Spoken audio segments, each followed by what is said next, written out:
Vous avez suivi les voyous comme les Moïse Katumbi. C'est comme si quand lui était gouverneur au Katanga, il y avait la paix au Katanga. Fifi Masuka dépasse Katumbi de très loin. Pour le travail, non? Il le dépasse. Kazembe, c'est lui qui est là-bas, à Lubumbashi aujourd'hui au Katanga, là où il y avait Tchaboula. C'est tous ces gens-là. Ils dépassent Moïse Katumbi des milliards de kilomètres et on leur a donné même des petites parties. Katumbi avait toute la grande province du Grand Katanga. Qu'est-ce qu'il a fait? Un voyou, un homme inutile, un Zambien de la très mauvaise qualité. Qu'est-ce qu'il a fait? Il a combattu Tshisekedi. Moïse Katumbi est venu ici à Washington où je suis. Les bureaux qu'il était entré, je viens de vous dire aujourd'hui, je connaissais les gens de ces bureaux-là, ils m'ont contacté. Il est en train de parler contre le Congo. Il a dépensé plus de 10 millions de dollars. Je viens de vous dire ça aujourd'hui. Disant qu'on ne puisse pas laisser le gouvernement tranquille. Il est parti après les lobbies. J'ai consulté tous les lobbies de Moïse Katumbi. Moi, je l'ai fait. Il ne parlait que contre la République. Oh, il n'y a pas de minéraux. Oh, Tshisekedi n'est pas un bon gouverneur. Oh, il n'a pas gagné les élections. C'est toi qui avais gagné les élections? C'est toi qui avais... Attendez, je vais vous aider. C'est toi qui avais gagné pour que vous puissiez dire aux élections. Oui, c'est comme ça qu'il parle, non? Donc nous, là, au Congo, on doit avoir un président qui nous donnera des problèmes sérieux. Chaque fois qu'il parle, nous, on doit achever sa phrase. Trouvez ça normal? Oh, ça ne va pas, nous n'avons pas la paix, et il y a les Mombondo à Kinshasa, mais les Mombondo, c'est toi et ton frère, Kabila, vous avez amené, non? Kabila, c'est ton beau-frère. Tu as épousé sa cousine, non? C'est vous qui avez amené les Mombondo. Et nous mettons fait à ça. Oh, ça ne va pas à l'Est. Dis-moi un peu. Quand tu es allé au Katanga, quand tu étais gouverneur là-bas, tu es venu au Katanga, tu as volé, tu as même vendu l'uranium. Les Américains connaissent ton histoire. Que toi, tu ne peux même pas accéder au pouvoir. Parce que tout ce que tu as dit aux sénateurs, tu as dit aux congressmen, ils t'ont bouffé de l'argent. Nous signons demain.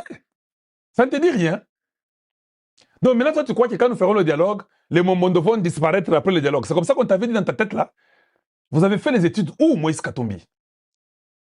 Va chez l'autre ici, prostituée intellectuelle qui peut vous aider, ceux qui, Kamita, tu peux peut-être vous assister.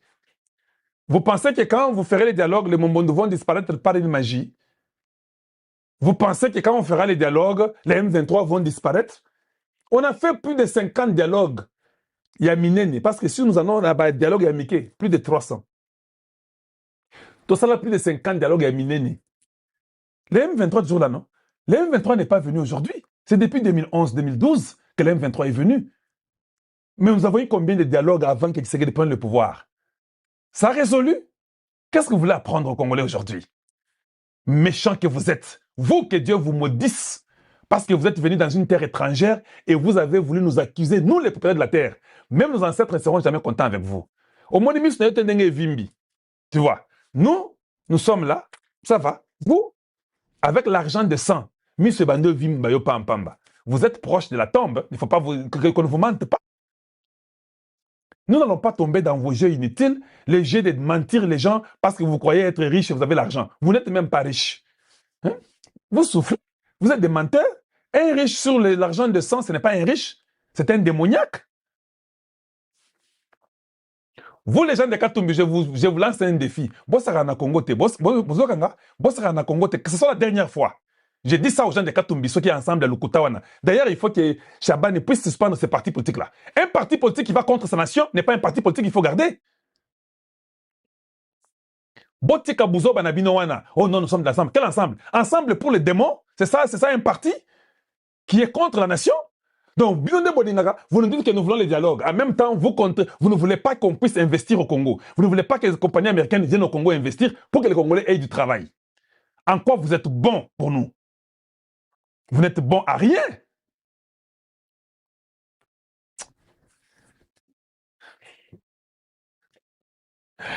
C'est qui ça? Arnold Lukwesa, c'est qui? Bon, que je l'enlève parce que je crois qu'il aime me concentrer. Arnold Lukwesa, c'est qui encore ça? C'est un autre Rwandais qui a pris le nom du Congo ou c'est comment encore? Hey, Congo, il faut l'identification. Tshisekedi avait dit qu'avant d'aller signer, il faut que le Rwanda quitte notre sol. Mais est-ce qu'aujourd'hui, le Rwanda a quitté le sol congolais? Qui t'a dit qu'il n'a pas quitté le sol? Toi, tu avais compté. Tu as même un petit radar pour contrôler qui a quitté, qui n'a pas quitté. Tu as ça? Donc toi, c'est seulement voir, oh, ils ne sont pas partis. Tu crois que quand ils diront qu'ils sont partis, ils sont partis. Attends, je vais te dire une chose. Les Rwandais qui devaient quitter les sols, toi aussi, tu fais partie de ça, non? Pourquoi tu es au Congo? Quitte aussi. Quitte aussi au Congo, parce que vous êtes des Rwandais tous. C'est ça que Tshisekedi avait dit, non? Que les Rwandais quittent d'abord les sols avant qu'on signe. Mais toi, tu fais quoi? Tu ne peux pas aussi partir. Tu es des aventuriers. Je t'enlève seulement parce que tu ne vois pas rien, tu ne vois rien de bon. Tu es exactement les petits arrière-fils des Caïens. Vous ne voyez jamais les biens. Vous ne voyez que le mal. Vous ne voyez que l'endroit qui ne va pas pour montrer. Or, vous êtes des médiocres plus que tout le monde. Vous avez une médiocrité dans vos têtes plus que tout le monde. C'est vrai, non? Est-ce que j'aime? Vous avez déjà donné une solution depuis que le Congo est Congo. Dis merci à Tshisekedi. J'étais bloqué, mais dis merci à Tshisekedi. Tu comprends? Voilà.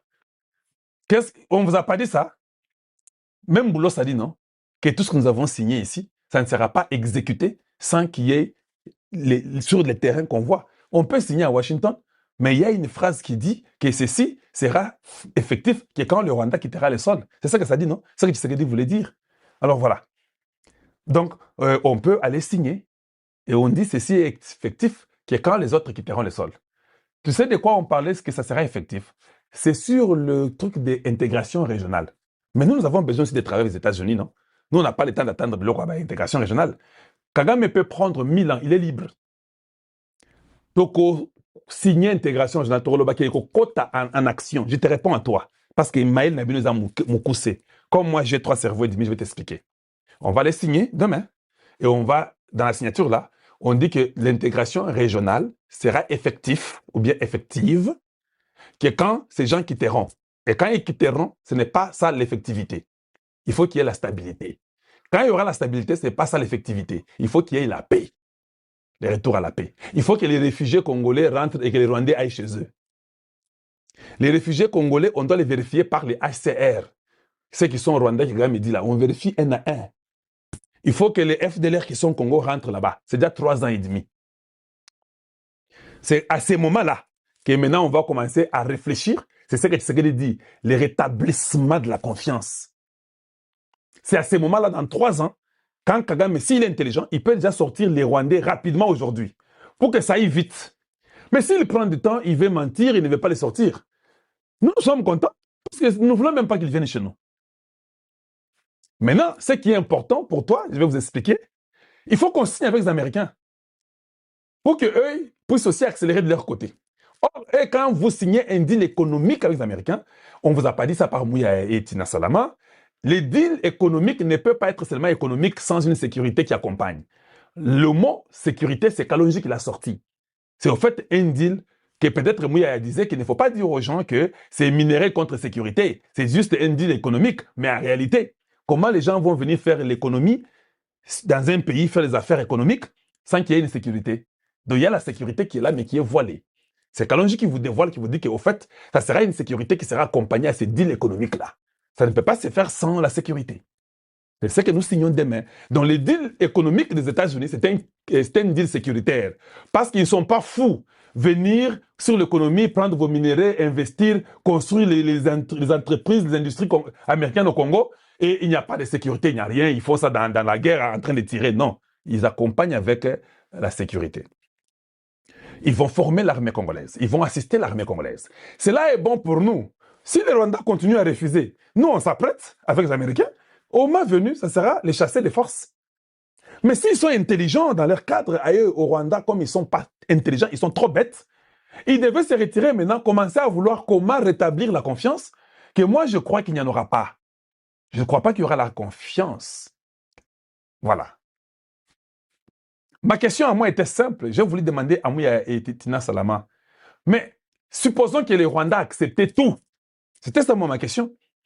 Ils se retirent, ils signent, ils sont bons, tout le monde se retire, et puis ça va, tout ça, lève de l'air. C'était ça ma question. Vous pensez que ça va? Ma question était celle-là. Est-ce que nous vivrons sur l'impunité comme Kai Kwamba a dit ou comme Tshisekedi a dit? Parce qu'ils peuvent se retirer aussi. Hein? Ils disent que nous retirons, c'est fait les États-Unis, maintenant comment ça va avec le Congo, nous retirons, on laisse tout. D'accord. Maintenant, après avoir se retiré, si vous ne faites rien, s'il y a l'impunité, 5 ans après, il y aura aussi un autre voyou de la région, de la sous-région, qui dirait que je vais aussi attaquer, je ferai 10-15 ans, je vais les embêter. Après, il y aura aussi un accord de paix, et puis je vais partir. Et puis, rien ne sera fait. Voilà pourquoi les Juifs, qu'on parle de 6 millions de morts, après qu'ils aient fini, ils ont commencé à traquer tous les membres des nazis. Vous connaissez l'histoire mieux que moi. C'est-à-dire que moi, je ne crois pas qu'il faut que les Rwandais se retirent et que tout va bien et qu'il y ait la paix et on dit que c'est fini. C'était ça ma question, Mouyaya. On se retire, c'est bien, vous signez, c'est bon. L'intégration, c'est bon. Mais maintenant, si vous les laissez vivants, avez-vous résolu les problèmes des 20 millions de morts? Avez-vous mis un standard pour que prochainement que ça ne se répète plus? C'est la seule question que je trouve la plus importante. Que ferez-vous de ceux-là qui ont tué les 20 millions de morts congolais? Au lieu de réfléchir comme ça, oh non, vous attendiez que, au Vandaboyo, au Mona, les 50 Rwandais passent, 22 passent, et puis on vous dit qu'ils se sont retirés. Voilà comment on vous a menti. Parce qu'ils ont fait ça en 2012-2013. Ils n'étaient jamais partis. Ils ont montré comment ils traversaient pour entrer au Rwanda et en Ouganda. Ils ne sont jamais partis depuis 2012. Ça fait 13 ans. Voilà, merci. Baimboka, Banamboka, Congolais des pères et des mères, Oignon Soto, sur la cannabino tout le temps. Moko Abino, Oboyebi des gens, puisque Ngongagnon sur la cannabino na média, poto sur la Makambambo cannabisno, P. Abisso, Ezali, Moko Abino, na combo ya président Lola, autrement dit la voix du ciel, Obolandaka tout le temps. Merci Naba commentaire Nabino, merci Naba Lolenge, Otoyako sur la Nabino, Boyako Landabiso. Tout ça qu'on a toujours ba idée ndenge na lobaka ngabi non nos FARDC et nos frères wazalendo bazana est ya République démocratique du Congo pona kobunda ba itumba oyo ba memela biso ya ba impérialiste pona minere ya bana mboka Congo et comment lelo bitumba oyo koko bundisa mboka na biso biso pe tozaka toujours na média to simba pe manduki na kati ya média pour défendre toujours notre République démocratique du Congo et longona le président de la République le Fachi Beton Oyo a contourné mokili mobimba na monde mobimba diplomatie et panaye et loko pamba vraiment merci to sur la nabino to ko parler sur sortie médiatique ya Paul Kagame to ko parler sur kokende ya mokonza mboka na niveau ya mboka oyo Serbie et tokolobela lisusu ce qui concerne toujours na compte ya insalubrité oyo ezorene na kati ya mboka pe insécurité totale oyo lobi boyoka ki bouclage oyo eselemaki na niveau ya terre jaune et bakangaki banani des Somaliens na kati bon tout consort vraiment to vanda to solola nabino elongo. Chers Congolais, tangu tolobaka tangu mokonzi mboka alobaki le président Félix alobaki na kosolola na ba M23 T puisque baza ba pantin atana sololi na bango suka nango bakozwa rapport wana bake kopesa epa ya chef na bango alors ceux qui na kosolola directement na leur chef et qui est leur chef lelo bana mboka bopesi mokonzi mboka raison puisqu'il y a des Congolais au banda kondimate tout l'état bino bo akizaka Kagame tout l'état bino bo lobaka bo epa ya Kagame mais lelo mokonzi mboka na malobane nyonso o banda koloba etalisi mutu nyonso ayebi qui est M23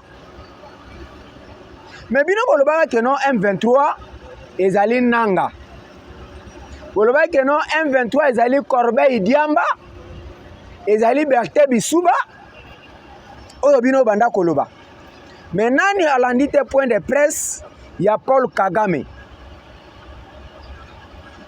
Paul Kagame alobi bien a marché monté alobi bien Goma Bukavu Kavumu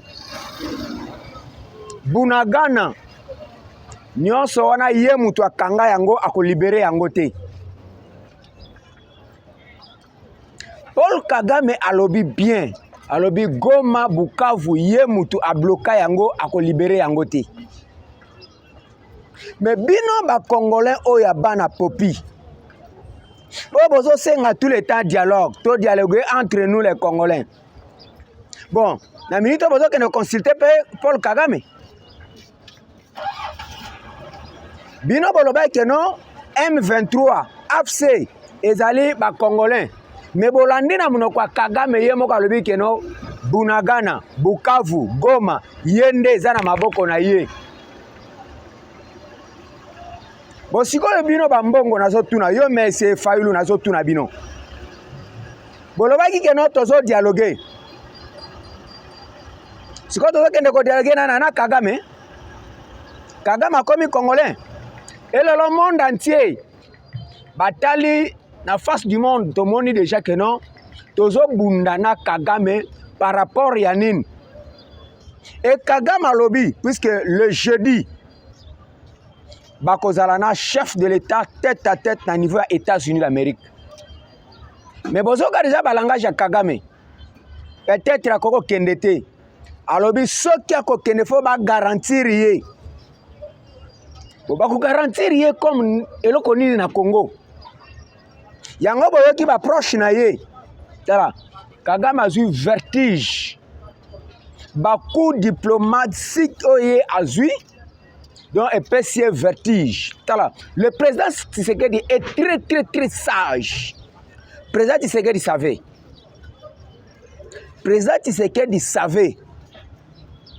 Ce qui tango ba Congolais anda koyebisa ye qui ont déclenché guerre contre Rwanda. Kagame banda ko sepela. Puisque yeba que non na kati ya Rwanda azana ba militaire, na kati ya RDCP azape na ba militaire. Yango Kagame a sepela ki que non soki bitumba to keneka na guerre to bunda.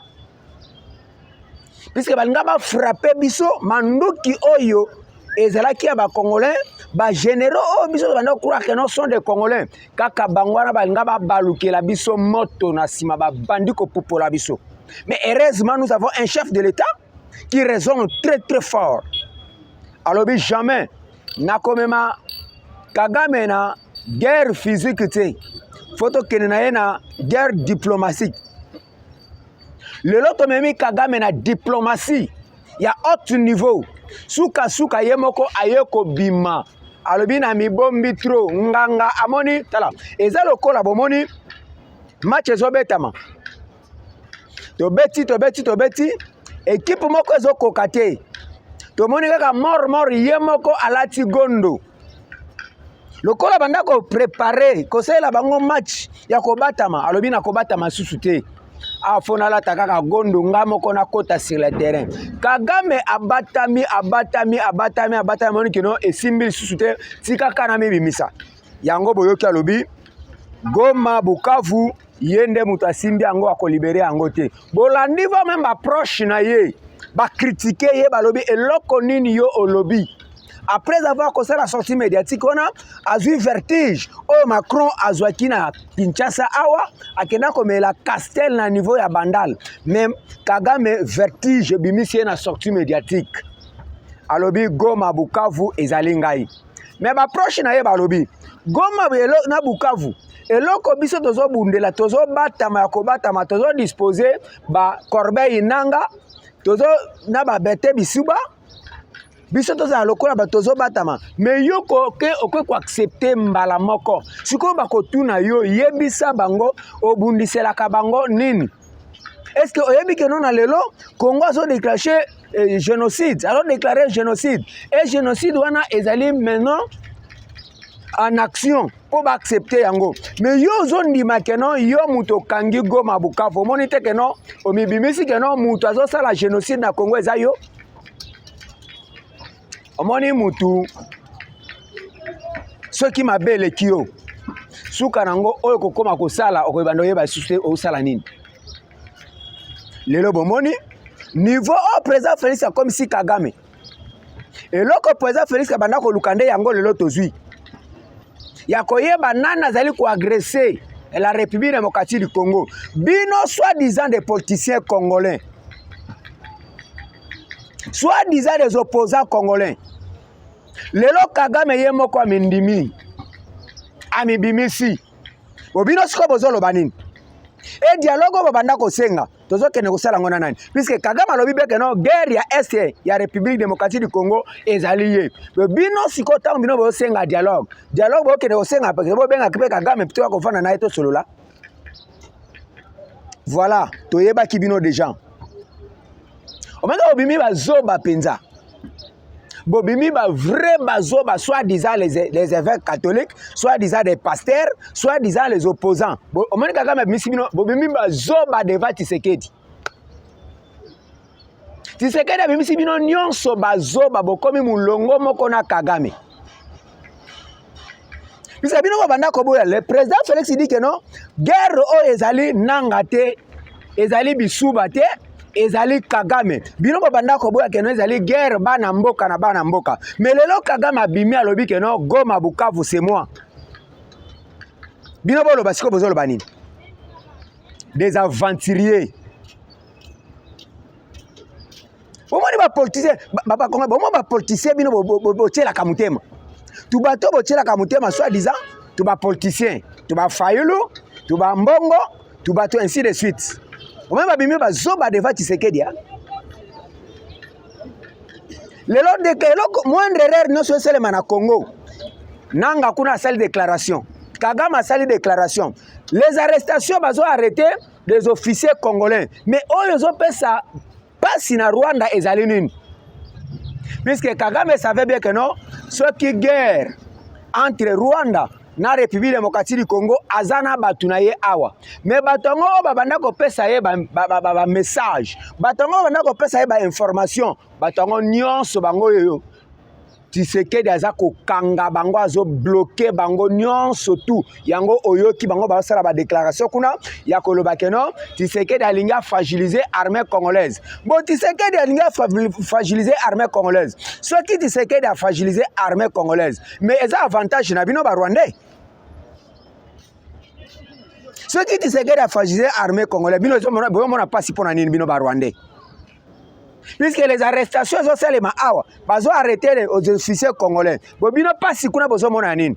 Yango bana mboka bato ba moni pasi puisque bato wana nde bazaki ba pion na bango o ba tchaki sur le terrain awa que non, ceux qui guerre déclenché entre Rwanda na Congo, bato wana nde ba ko contourner manduki na bango pona ko assassiner na ko éliminer ba congolais. Mais Dieu est grand avec la sagesse de la présidence de la République, nyonso oyo eza échec. Mais, bana mboka to bangelo côté, tozo zela rencontre ya jeudi entre Tshisekedi et M. Paul Kagame, le président Félix et M. Paul Muchopi. Ici quand tokotala, ngakutu nazo senga nzambe, ikangisa motema ya Kagame comme makasi vraiment akende te na kor wana te. Mais bolandi na niveau ya servi, le président Félix a bien dit devant la diaspora congolais. Alobi pe o yazoluka. Azoluko tambola o azotambola. Azotambola pour intérêt na yete. Mais azotambola na intérêt ba congolais nyonso tout. Et alingi histoire etikala na Congo. Et pe o yazoluka ezala pe moko durable, ezala pe moko te pour un temps. C'est ça l'objectif. Après yoko bima, au sokoli kuto ata munokote, au koko melaba mungulu na yo sangisi na diamba ndiko loba di n'importe quoi Tshisekedi a sala loko mokote. Yo yebi o Tshisekedi azo sala na mboka o. Mais Tshisekedi azo bunda na monde entier. Tshisekedi a bundi même les États-Unis d'Amérique. Tshisekedi a bundi même la Chine. Tshisekedi a bundi même la Russie. Puisque batwana nyonso ba intérêt na bango ezaki na kati ya Congo. Batwana nyonso ba Obama, ba Hillary, baza banani ba américain te. Tango Tshisekedi a suspendre le bibi loko nyonso ba congolais a suspendi. Azo bunda na banani. Mais bon moni kaka tu batu moko bino pe bondimi o batwana pacte social. Pacte social bo lelo oyo Kagame ye moko andimi. Alobi Rwanda, Goma Bukavu, ye muto akanyanga. Bino batu pacte social bo bimabo de la déclaration. Pacte social, M. Fridolin Ambongo, M. Chole, Eric Senga, Kagame alobi Goma Bukavu eza yem to akanyango tozo luka déclaration na bino bo la déclaration. Des aventuriers que vous êtes. Bo kanisa ke no Tshisekedi akwa ko céder. Na ki aventurier na bino. Le peuple congolais bobima sur le terrain. Monsieur Prince Penge, bobima sur le terrain. Monsieur Pierrot Louarara, bobima sur le terrain, boyebisa peuple congolais. Botuna boyebisa peuple congolais objectif oyo Kagame akangeli Goma na Bukavu ezali nini?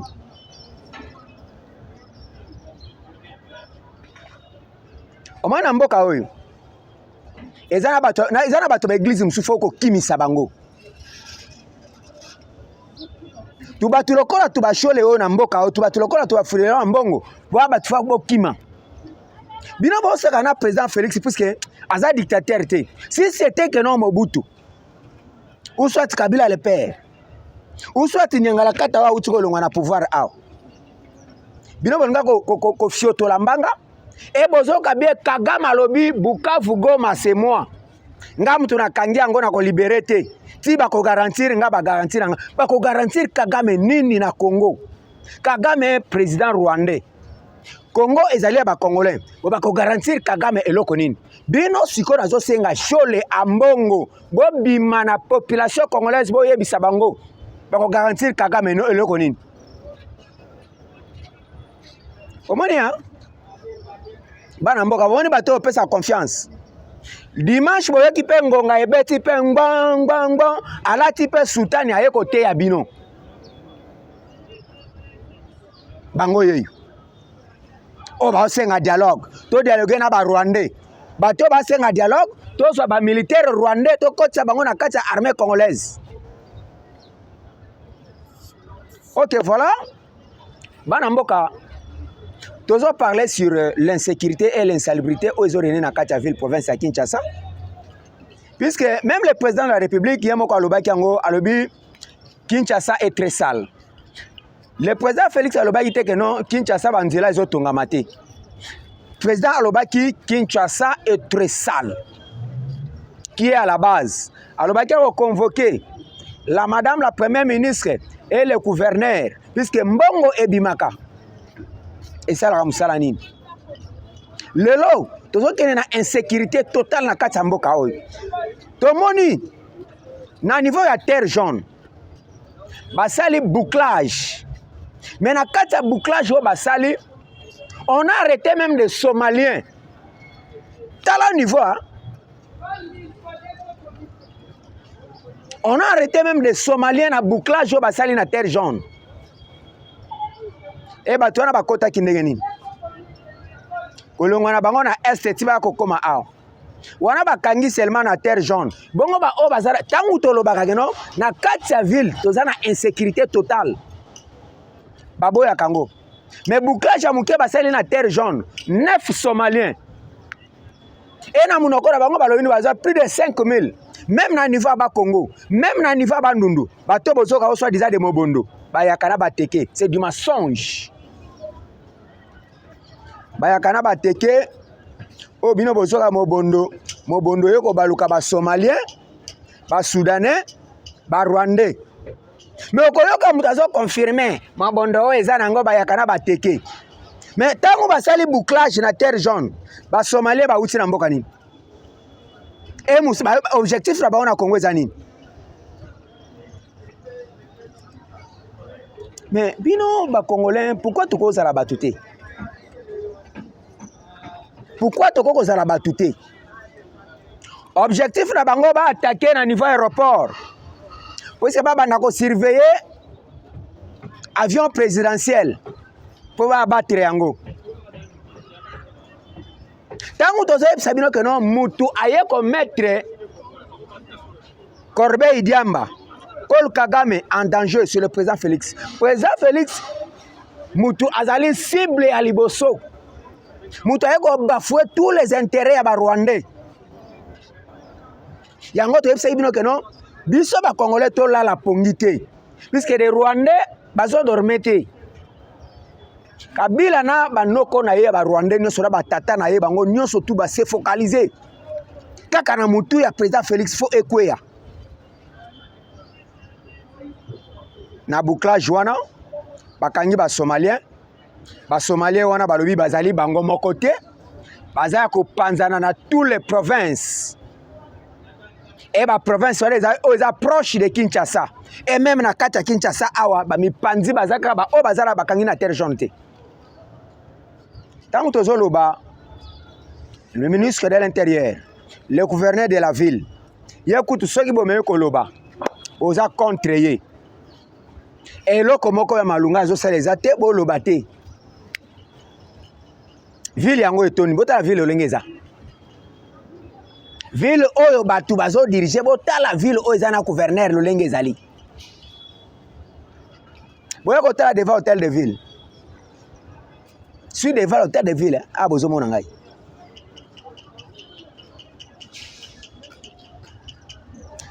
Lobby Tolandi na Top Congo.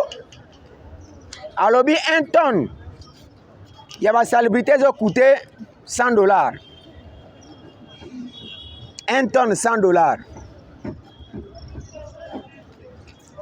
Faut balongolango par mois. Faut dire plus de 1 million et quelques. Mais parce que tout le monde ben non yo like ça biso avant-hier. Ba ben non yo uti ko ça la publicité puisque tout le monde ka ngobi la place la publicité hein. Tout le monde ka kiti saka biloko moko kendo lokota soki wapi ao. Biso vivaka kaka na ba mensonge ba kosa ka biso na ba autorité oyo. Mais yo uti like ça biso ba ben ao. Mais to landio na Top Congo zolo ba mais ba ben wana o defia ko defa be somba ko somba. Obe eza location. Mais c'est beau ça qu'appelle honnête. Hein? Mais c'est le gouverneur, beau ça qu'appelle honnête. Puisque tout l'année on a Top Congo, yo la qui ça biso ba ben. Ba ben no eza ya hôtel de ville, ba eza ba ben o luti ko louer pour tali sa biso yango. Bino bolingi ba toucher bino te. Donc so to moni ma beton di makaka ouais. Ouais. Mais bino bozo vivre na vie meilleure. Eza vie au petit peuple à vivre na ngote. Lelo na kati ya mboka oyo tozekomaka na de maladies. Typhoïde na malaria. Et malaria yango ekomi elongwe na 2+, 3+, ekomi na 6+. À cause ya nini na insalubrité. Lelo le cas Kinshasa moke, le cas kaka kota kaka na ville ya Gombe. Gombe oyo ezalaka kalina. Oyo banda ko bisa solo ya kitoko zoka solo ya odeur ya malasi ya matungulu. Lelo Gombe ko matala. Omoni o bozo mona terrasse eza ouvert. Ba niei nyonso zo bi matala. Ya tala botala na terrasse wana niei zo tepa. Donc Gombe ko manango bisika ya masuba ya solo ya niei. Mais tozo yebisa bino tout le temps. Piste de solution. Lelo banzela oyo nyonso basali. Tomana banzela ngo ekomi nango nyonso suba wenze. Banzela o basali po batu baleke komi ba wenze. Solution moko zo meza te. Tangu tozo bisabino que non, ba marché pirate nde eza na base ya insalubrité na kati ya mboka oyo. Mais qui a la base ya ba marché pirate wana, c'est la police. Policier bazo tinda ekende ko benga na batu wana. Aya yebisi bango ale bosala bo balukasi lokola mwa muke boya ozonga. Biso to benga na bino to kolia na ba poche na bango. Mais ils ont payé. Salaire na bango kutu pe ba multiplier ngo x2. Ngana tali saka bino ka bokene na quartier 1. Wenze wo botami na quartier 1. Devant Souciat. Depuis na bamboka nyonso eza boyebeka awa. Etango bokendaka na ba pays étranger. Un gouverneur ake na pays étranger. Okendaka kotala nini po ya komema na mboka na yo. Siko bokenda na bino ka tourisme. Bise yobi ke no soko za autorité, faut okende sika baninga otala mode d'emploi na bango basala nini. Mais bino bokenda kaka okeko sakana ka baye bayo kaka no akomaki na Dubai. Ba moni pe gouverneur na Dubai. Mais na Dubai okeko zwa leçon nini. Oyeko mema ozwi nini na Dubai po mema na Congo. Do bokenda na bino tourisme baye bakake no okay. Puisque bisiko bino bozo kende bo mona lolenge ezate devant hôtel de ville na Dubai. Ekoko zala boy. Devant hôtel de ville ya France, ekoko zala boy. botika koyokisa bakongolais soniko excellence changer peti bolingaka bakomba lokumu wana bengi excellence osepeli excellence Daniel Bumba osepeli mais tala eloko babengi eloko excellence oza excellence par rapport à quoi? Ok, voilà, merci. Naïpsaki bino que non, no FARDC, no wazalendo, bazana front, ba bunda pona mboka. Biso to bunda kana media. Nde na yebo na yoko bunda na muto asala na lisu ya mokonzi mboka te puisque mokonzi mboka ye moko lobi que non Kinshasa est très sale. Qui est le responsable à Kinshasa? C'est Daniel Bumba. C'est Daniel Bumba. Nalanda ki lobi na Top Congo. Olobaki okoka koloba te puisque tout le monde qui bangé au présentant biso. Donc là ko louer ngo ko louer. Osombe ko somba te. Ah patient. Bon, chef de l'État. Tolti kanguba ezika te. Tozwa jekoko tozo ngisaye awo. Bokomona lumière na kata Kinshasa. Kinshasa ebongi na mutoyo azali dictateur. Lokola kani ya mandenga azalaka na ville province à Kinshasa oyo nana fetola ka sombanga. Même bazotu na ye lobby concernant transport en commun ya population comme même mutazo ko répondre te. Bomoni bato bino bochaka. Voilà, c'est bien. Banamboka ngonga ekoki pona ngana za komona déjà na machine kuna ndeko na ngai Jonathan azako epsanga ngonga ekoki na azali sûr que non na IBP moins minutes ya likolo. Zali moko wabino le président Lola autrement dit la voix du ciel oyo boyebi déjà na plus 243 89 24 24 851. Merci, à demain, ciao. Toza toujours na terrain oyo nyonso tokoyebi sabino. Merci. American Dream. Dispace en chaîne Investment Group. Rêve américain pour la Kosomba Lopango aux États-Unis. Plus précisément la ville où il y a Dallas. Aujourd'hui c'est possible. Pays moi pendant 30 ans. Ne vous trompez pas l'adresse. Dispace en chaîne Investment Group. Voulez-vous acquérir une maison aux États-Unis? L'agence immobilière Dispensation Investment Group d'Elite Global, basée à Dallas, vous en donne l'opportunité. Il vous suffit de verser un acompte pour acquérir une propriété que vous payerez progressivement pendant 30 ans. Oui, vous avez bien entendu, pendant 30 ans. Contactez-nous au +1 737 420 84 24, au +1 469 720 60 93 ou au +1 737 548 51. Dispensation Investment Group, investissez dans votre avenir avec l'immobilier aux États-Unis dès aujourd'hui. Oh ma papa, ton maman Lopango. Rêve américain. Venez nous contacter. Rêve américain. Tapez sur Google. S'enchaîne Investment Group. Na moke na komi baye. Lopango elenge. Ozala baye elengi pou. Héritage à ban. Rêve américain. Mona Kosomba Lopango aux États-Unis. Plus précisément la ville où il y a Dallas. Aujourd'hui c'est possible. Pays m'a pendant 30 ans. Ne vous trompez pas l'adresse. Dispace en chaîne Investment. Taka Music Band International.